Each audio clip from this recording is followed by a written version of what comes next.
Thanks, Matt, again for inviting me.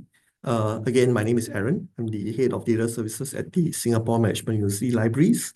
The title of my talk is Playing Devil's Advocate, 5 Reasons to be Wary about AI Search. I think it's fair to say that if you've heard of me, likely you're aware that I'm kind of known as somewhat pro AI, at least for search. So I thought I'll do something different and talk about the 5 reasons why I suggest librarians be careful about using AI search. When I looked at I was given an early version, an embargoed version of the SAGE report.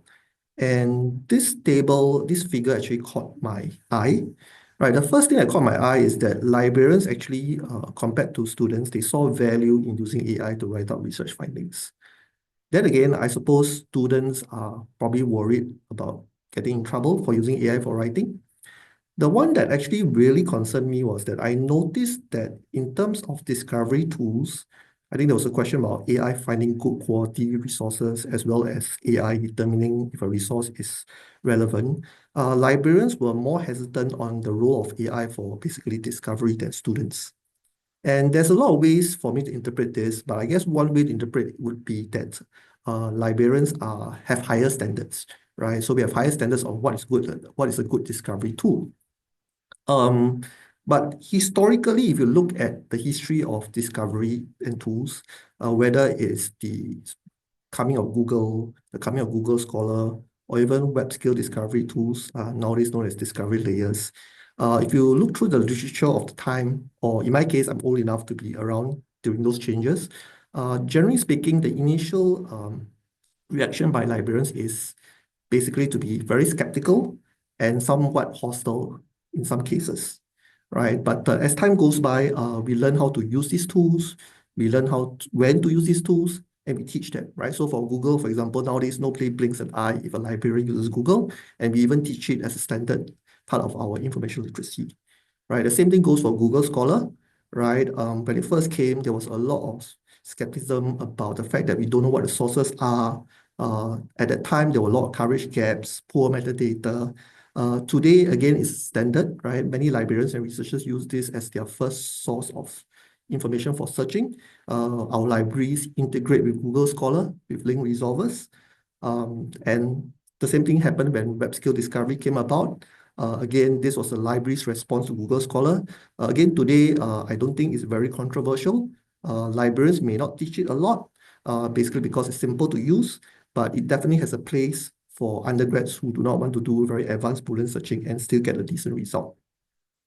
I would like to say that librarians being skeptical of new tools is not bad per se, right? In fact, I would say it's a good thing. Like for example, Google Scholar, when it first came out, there were a lot of weaknesses. For example, a lot of LIS researchers at the time actually pinpointed a lack of coverage. They actually pinpointed the fact that a lot of the metadata was dirty, right? And Google actually responded to that. Therefore, being skeptical to new developments is not bad per se. So what about this new AI search, right, which I'll define later, right? So it's tempting to say that the same thing is going to happen. You'll be skeptical at first, right? You might be rightfully skeptical, and then eventually you'll figure out how to use it, how to teach people to use it, and when to use it, and then eventually be part of our toolkit, right? So it seems like based on historical trends, this is what's going to happen. But it might be possible that AI search is something that after we studied it, and we may decide that it's not something that we should recommend, right? And I came up with these 5 reasons, which I'll go through later. My best 5 reasons for being wary about AI in academic search.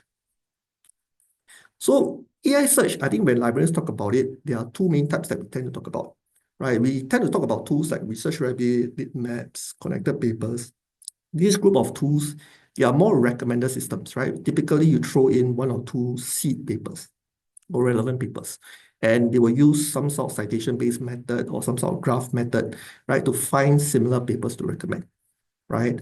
But the tools that I'm going to talk about today is more of actual academic search engines, but they embed the features and advantages that we have through large language models, right? So the first few ones were startups like Elicit, Consensus AI, Site AI, and SciSpace, and so on. And nowadays, our traditional databases and vendors like Scopus, Web of Science, Primo, they are also adding similar features. And so for my talk today, I'm going to talk about the search engines on the left.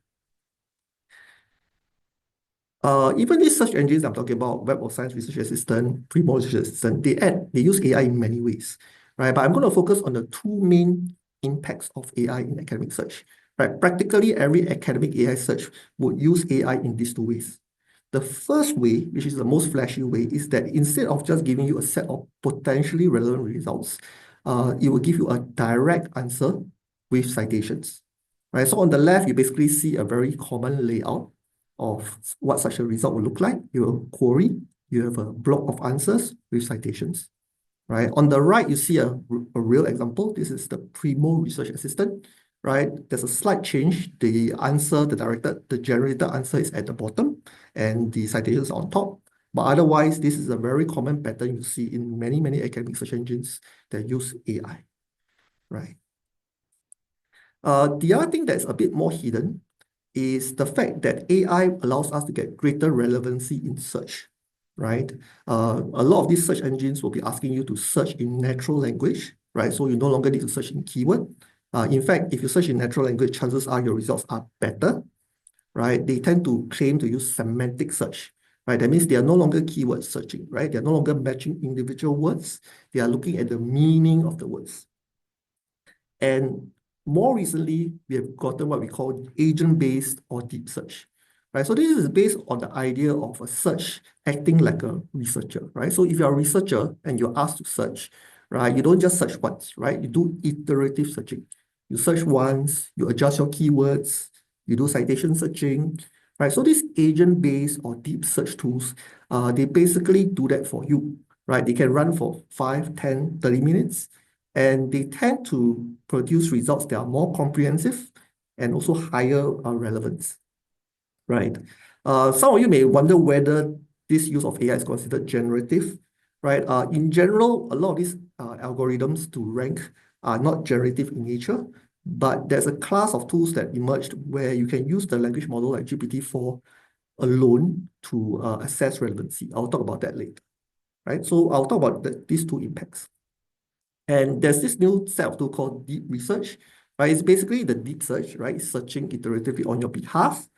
On top of that, it generates not just a paragraph of answers, but it generates a full report, right? So it's like RAG plus deep research. I'll talk about RAG later, right? So this is an example where I asked about librarians' initial responses to Google Scholar, and web skill discovery, and it generated a 15-page report and cited 17 papers, right? So again, there will be hallucinations, as you can guess, but we'll talk about that later. Right, so deep research is another new set of tools that have emerged.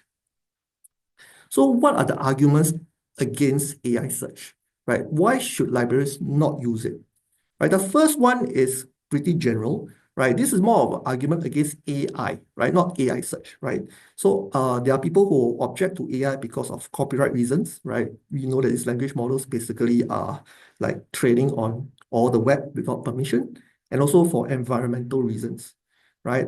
If that's your reason for not using AI search, there's nothing I can say, right? Because this is the copyright is definitely an issue, right? But I would suspect most of you here are pragmatic, right? You know that we'll be asked to teach this, right? And we need to actually understand this, right? So I won't really talk much about this argument against AI, right? Because this argument is definitely correct.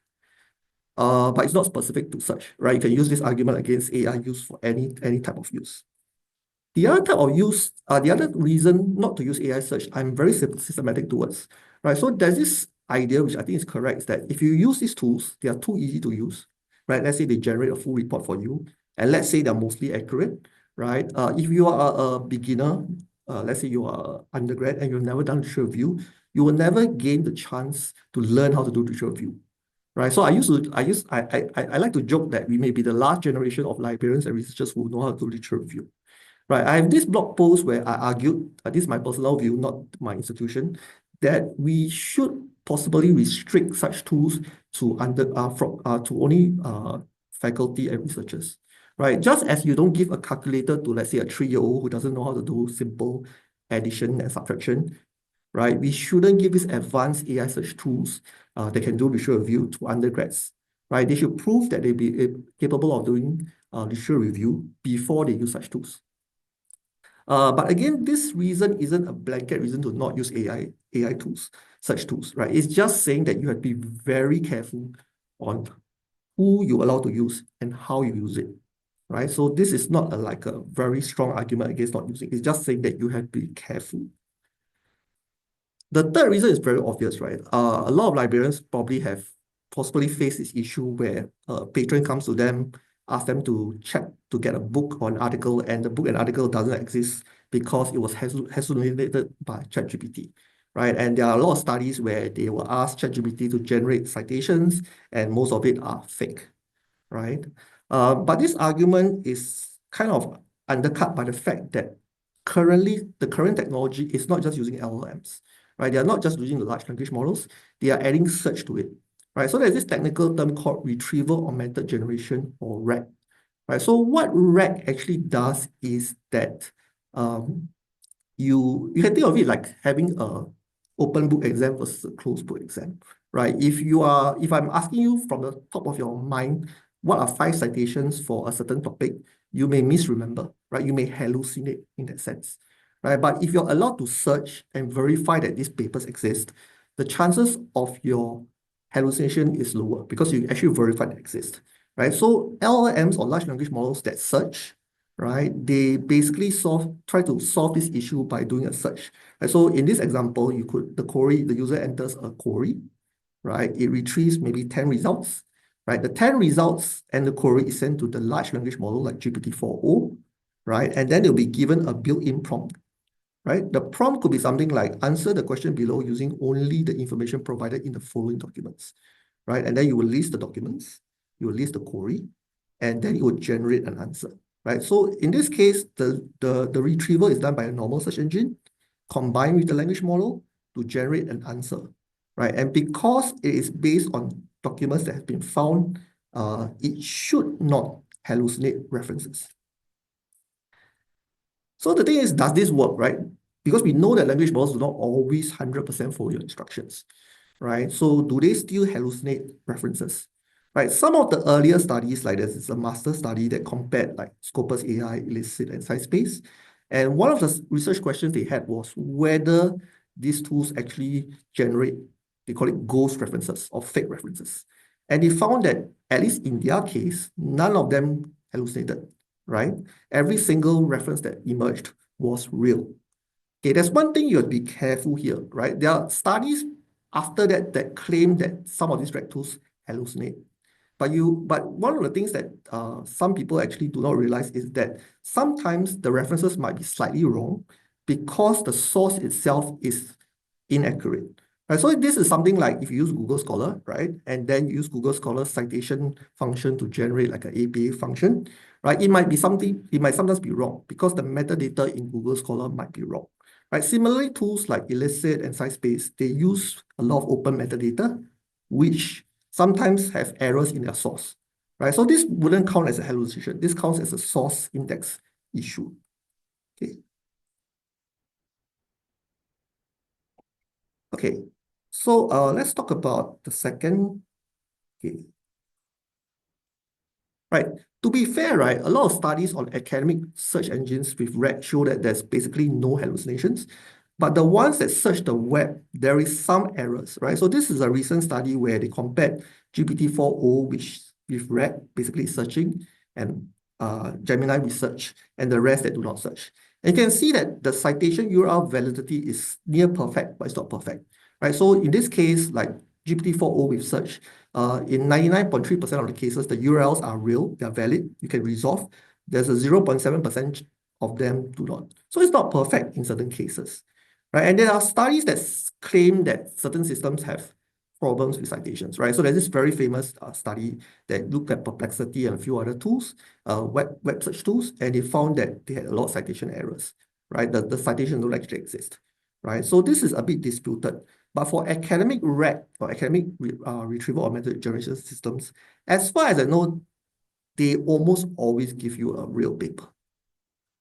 But even though they give a real paper, sometimes, in fact, very often you'll notice the sentence and the citation do not match, right? They are not what we call source faithful, right? I'll give you an example, right? So this is like a search. So I'm asking ChatGPT to search the web and ask what is the next talk given by me, right? The first talk it finds is the real talk. So this is the class that Matt talked about, right? There's a link to the page where he found it. So this is fine.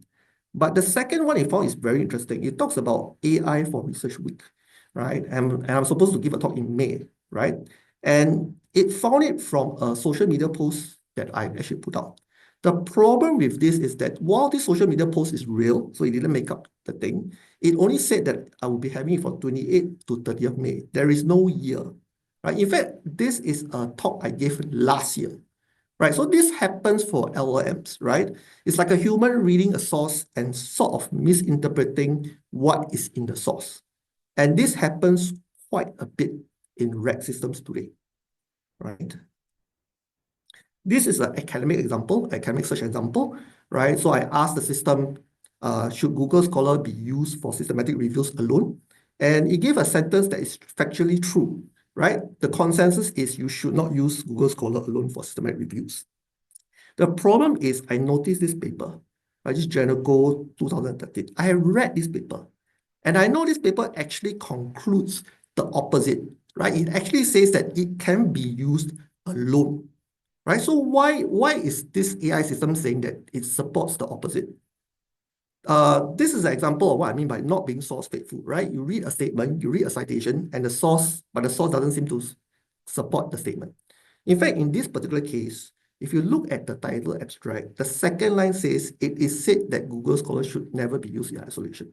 Right? So in this case, the language model is not totally off, right? It's just confused between what the authors of the paper say and what the authors of the paper say other people say.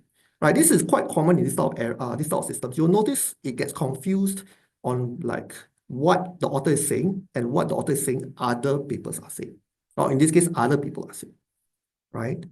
So the question though is this, right? This happens even for humans, right? So you have seen papers where a human researcher would write a claim and then put a citation, right? This is way before AI, right? And you open the paper, the cited paper, and the cited paper does not say anything like what was claimed. Right? So this happens even for humans. Right? So the question here for me more is not so much does it make this error, but how frequent are such errors? Right? How frequent are such errors? And there's a lot of research, right? This is one of the earlier pieces of research at the time. And it basically says, I don't have time to go through the whole thing, but it basically says that for every sentence that's generated, every 100 sentences that's generated, around 70% of the sentences do not have a valid citation, right? That means 3 out of 10 of the sentences, the citations either don't exist or they are wrong. Wrong in the sense that they don't support the sentence, right? So that was like back in 2023, or rather this was probably done in 2022, right? So 7 out of 10, right? The other thing that I think is interesting is this study, in the same study, what they actually did was they actually asked people to rate the usefulness of the answer. And what they actually found is that there was inverse correlation, right? In other words, right, answers that people said were useful were often correlated with citation errors. That means the citation does not match the statement.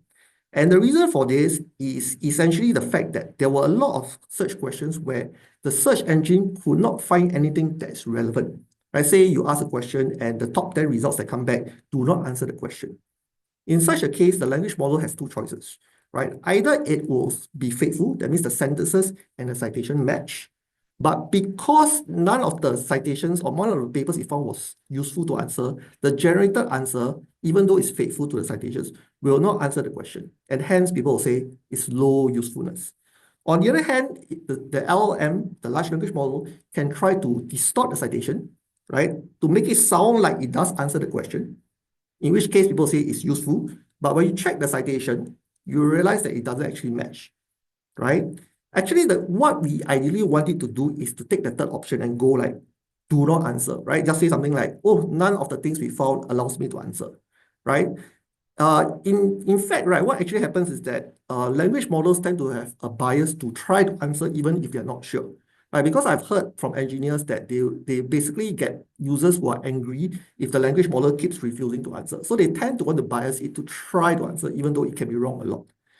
right? There's another part about how fluent the question is. Again, the same thing. Answers that were very fluent, they often had citation errors, right? This is because to make the answer fluent, you got to paraphrase what it found. The more you paraphrase, the more likely the citation is wrong. Okay. So the whole question right now is about hallucinations. They do exist in that sense, right? Not in the sense that the papers are fake, the papers are usually real, but the papers don't say what the sentence says, right? And there's a debate over, like, there's some people who tell you, say, hallucinations are a feature, they cannot be reduced. But if you look at various hallucination benchmarks, this is my favorite, you can see that there is the newer models, like for example, the Gemini 2.5 Pro, is actually the lowest hallucination rate. And you do see a trend in terms of time, the newer models tend to have lower hallucination rates. So the question, if the hallucination rates are driven down to a level that is at human level or below, would such tools be acceptable, right? The last reason why you might want to use is that these tools, unlike keyword search or Boolean searching, they tend to be not interpretable and not reproducible. What do I mean by that? Right. So one of the measures of semantic search is that you can throw in a chunk of text. In this case, this is a news story talking about a study. I threw in the whole text into Elicit and SciSpace, which are AI semantic search. The very first answer is the correct paper, which is amazing, right? Because if you look at text, right, not all the text matches the full text. Right? So this is what I mean by semantic search. But you pay a price. You pay a price, right? Basically, without going into details, what we are doing is what we call embedding search. And you basically take a word or a sentence and you convert it, run it through an embedding model, and you get a series of numbers. These numbers are learned, right? It's a black box. They're using neural nets to learn. And they are not explainable, right? Nobody can tell you what 0.2 means, what 0.1 means, why this embedding has 0.2 and 0.1. It's not explainable. It's just something that comes up after training through a lot of data, right? So it's not explainable, not in the sense like when you look at a normal keyword search, you can see, oh, the query matches the document two times and things like that. You can't tell at many level, right? But the embeddings do make sense somewhat, right? So in this case, if you see Singapore and China, they are both countries, the similarity is very high, right? While cars and buses, the similarity is very high, right? Or you can even do in sentences, right? So I was trying this sentence. What is the size of Google Scholar? And then the sentence that said Google Scholar is estimated to be over 300 million, blah, blah, blah, is the highest similarity, right? So it does seem that it seems to understand. The main issue, as I said, is because sometimes it makes sense, but when it doesn't, there's no way to explain. Like, look at this example, right? So if I type, is there an open access citation advantage? And the three strings that you want to match is this three, and none of them are correct. Without doing the maths, right, can you tell me which one will likely to be highest, right? In fact, I did the maths, and this is the scores, right? And I can tell you, if you ask me why is the second sentence, Google Scholar is popular with researchers, such a high similarity, I cannot tell you why. All I can tell you is that after the data was trained, the embedding model came out, I ran through the cosine similarity, I got a score, right? You can't look at the words and go like it matches and therefore it's higher, right? So it's not interpretable in a sense that a Boolean search is or keyword search is. No way to explain, right? The other thing that is a bit tricky is that some tools, right, they don't even use embedding models. They will take the language model itself and ask the language model, is this relevant or not? Or what is the score? Right? So like, for example, you could prompt it to say, okay, given the title abstract, given the query, how relevant it is, right? And it just comes out with a score, right? And here we have to be careful because we know that a lot of studies, right, the LLM's relevancy judgment is like 90% similar to a human. So when a human says something is relevant, the LLM like GPT-4 will tend to agree 90% of the time. But for 10% of the time, it differs. And we do not know, there aren't enough studies to know if there's some unknown bias, right? Like we know there are a lot of studies that show that a lot of LLMs has some sort of bias in terms of stereotypes in race and gender, right? So how is this affecting this judgment of relevancy for such models? Right, the last one is about reproducibility issues, right? So when you do a keyword or Boolean search, you run the same query, you enter the same queries twice, you get the exact same set of results, unless the index changes, right? But for AI search, you'll notice that it will give different results, right? So this is Scopus AI. I run this query, it generates this answer. I ran it 1 second later, same query, I get slightly different generation, right? If you use ChatGPT, it won't surprise you, right? You know ChatGPT, if you enter the same prompt twice, you're going to get different answers, right? But what might surprise you to know is that not just the generation part is different, but a lot of AI search, the results that the retrieval, the retrieves is often different, right? So in this Scopus AI, I looked at the 11 results that it got, right? So I ran the search twice, 1 second apart, right? I looked at the 11 references. Only 7 of them in Scopus AI match, right? So the exact same search, exact same index, but it returned only 7 of references that match, right? The rest, the 4 other references did not match at all, right? So AI search tends to be non-reproducible, right? Why?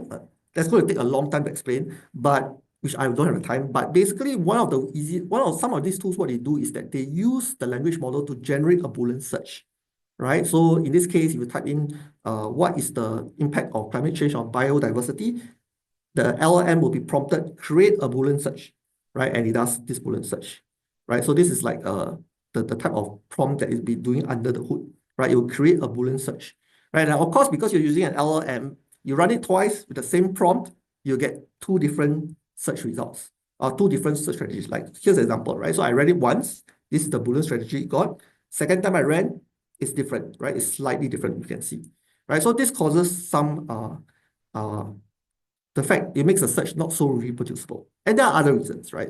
But I don't have time. Right? So the essential thing is that when you use such tools, right, the normal keyword Boolean search is very interpretable, right? You look at it, you go like, okay, this result is matched because of Boolean, or this result is ranked high because it matches a lot of the words in the title, right? You can kind of tell, right? And it's kind of reproducible, right? You run it 3 times, you get the 3 exact results. But you use the AI search methods, especially the embedding methods, it's not interpretable. You have no idea why the result came out. It's often not reproducible, right? You try it twice, it might be different, right? Might be very different. The search results, I mean, not even the generation, right? So basically, I guess I'm done. So what do you think? Are you convinced either way, right? Or are there other reasons that you might be against AI in search? I think for me, my view is that regardless of what we think about AI search, I think it's important to actually try to understand, right? And therefore, I've been spending the last 3 years trying to understand information retrieval. And part of it, I've been trying to share my knowledge in talks like this. So Matt mentioned this talk that I'm giving at the end of the month. It's about 1.5 hours, right? And I will try to share more details about why these searches are not reproducible and some of the other issues that occur in AI search. And in fact, I have an even longer talk. This is a course which I'm doing together with my colleague, right? So this is a 3 session times 3 hour in-depth course on AI-powered search, right? It's part of the FISCI or the Force 11 Scholarly Comms Institution. And I'll be doing it in July. So if you're interested, you can also register for this. It's a purely online course, right? It's a purely online course. Uh, yeah, so that's all I have. Thanks. Thank you very much, Aaron. That was absolutely fantastic. And I can see that everyone in the chat is agreeing with you as well. We do have some questions that have come in already. But one of the things that I just wanted to flag there, and I wanted to get your perspective on it, is that you mentioned a really interesting bit of research there about the sort of the inverse correlation between sort of the accuracy of the citations that you were getting and the whether the AI model was able to actually effectively answer the question. Yeah. And I was kind of the thing that struck me about that is that that introduces a really almost a really unpleasant incentive, I guess, for these AI companies, whether it's OpenAI or Meta or any of these companies that are making these large language models, because what they want, I would assume, is to keep their users happy, not necessarily to keep their users accurate. So it introduces this incentive actually to make things, in my mind anyway, introduces an incentive to make things less accurate but more pleasing rather than the other way around. And that feels to me like an important point to consider as you're thinking critically about the output of these AI models. In fact, when they train large language models, there's a phase where they call it reinforced learning through human feedback. So the humans are actually rating answers to be good and bad. Mm. So those people may not be actually paying attention and they may rate things good, you know, when they're actually wrong. So I've seen some researchers suggest that that's partially why these models are sometimes a bit they can hallucinate because they're getting contradictory feedback from humans on what is Okay. correct, what is not. Yeah, Interesting. that's one of the theories at least. Yeah. Yeah, and I know that there was recently, wasn't there, a kind of ChatGPT, what they were talking about the issues with it being too nice, Yeah. basically, and that something small had changed in the background, and all of a sudden it became sort of sycophantic, and even when you were Yes. talking absolute nonsense, it was talking to you as though you were a Yes. genius. So yeah, I guess these are all sort of important things to be aware of. I want to pose some of the questions that we have in the chat and in the Q&A that have come in. Amy Gordon has raised a great point around the number of different AI tools that are available. And actually, one of the things that's quite difficult to be conscious of is that each of them probably has a different bias. Each of them works in a different way. So each of them you essentially have to control for a different set of variables, whether you're talking to ChatGPT or Gemini or Claude, or regardless of what you're talking to, each of them has a specific approach you'll have to take. I wonder if you have any advice for librarians who kind of facing I that kind of dilemma. Okay, so the first question about having so many AI tools is that I think it's important to actually understand the fundamentals. So if you do, right, they don't look like that many tools. They look like different versions of the same tool, right? So for example, RAG, right, retrieval augmented generation is a very important concept because whether you're talking about Scopus AI, Elicit, every single AI search tool is using RAG. So if you understand RAG, you can actually compare, right? So recently I wrote a comparative review about Web of Science Research Assistant, Primo Research Assistant, and Scopus AI, right? And the first part of it was just comparing the RAG functions, right? So if you don't understand AI search, it looks like three totally different tools. But if you do, you can actually compare them along the same dimensions, right? So I would say that a lot of AI search tools, if you do understand them, you start from a base, you are able to compare them across. If not, you look at every tool, it's like a brand new tool, right? So understanding the fundamentals of how they work is actually very important. And I can tell you that they are not that different. Basically, one or two guys in the startup started this pattern, and everybody else followed roughly the same function, right? They will tell you they are unique and all that, but you look under the hood, you realize that it's more or less the same, right? So that's the part about the too many AI tools. The other question you asked about, like, are these tools better for different disciplines? The answer is definitely yes, right? Because the embeddings that I talk about, they are trained using a set of text. And if you train it with, let's say, physics questions, it'll be super good at physics questions, right? So there's a very famous study in information retrieval a few years ago that showed that there's a trade-off. So if you train it good at physics questions, it will be good at physics questions, but it will be lousier at, say, humanities or history questions compared to, say, a normal keyword search, right? So when people ask me, like, like I'll explain all these concepts and they'll ask me, like, Aaron, don't talk so much. Tell me which is the best. I literally cannot tell you. I only can tell you this works for my set of queries. Or I can tell you that, okay, this tool that I've been using in my institution, I can see a lot of faculty from econs or whatnot loving it. So I can guess that it probably works. But otherwise, a lot of times you do have to try on your own queries and see how well they work, right? Otherwise, if you are working in an area that I've never tried before, I can't tell you for sure it will work for your discipline, right? So that's the irritating thing about AI search. It's not like keyword search and Boolean search. When you talk about keyword and Boolean search, the algorithm is always the same. It's Boolean and then some sort of ranking using maybe BM25 or TF-IDF. The only thing you need to worry about is the source. I think for a long time, academic librarians only worry about the source. Does the database cover this topic I want, right? The relevancy isn't really an issue. It's all running the same things. Right now in AI search, right, information retrieval is wild, wild west. There are so many different types of algorithms, right? I just simplify and say embeddings. There are like a million types of embeddings, right? There are a million ways to combine them, right? So there is no one algorithm right now, right? Some people are running it like keyword search plus embedding search together simultaneously and do a re-ranking. Some of them are running in parallel. Some of them, there are so many different variants, right? So the algorithms actually do differ now, right? Which is a problem for us librarians because even for me, right, I can't tell what's under the hood unless those people tell me, right? And even then, you tell them, even if they do tell you, you still can't tell whether it's useful or not. The only way you know it's useful is you test it against your own set of queries, right? Which is another whole kettle of fish on how to test such tools. Yeah. That's actually so. That's a very pertinent point, especially because we have Lisa joining us later on, who will be talking about sort of the framework that they've come up with to allow researchers to do that kind of evaluation for themselves. And I wonder if that's we talk a lot about in the report the importance of teaching students critical thinking skills and that sort of thing, and obviously that is critical. But I wonder if part of that critical thinking is also critically evaluating the model itself almost, and whether we need to get students better at evaluating, well, is this the right AI for me, or is there an AI that could be better? Because I think as well that there's a tendency among students, it's almost like ChatGPT has almost become a verb in the same way that Google is. It's I'm going to ChatGPT that. I'm not. It's not. I'm going to look it up on an AI model. It's specifically ChatGPT. So there is this tendency to go to that as the AI of choice, whereas we definitely saw that librarians were much more likely to employ other models, whether it's Copilot or Elicit or Perplexity, some of these ones that you've talked about there.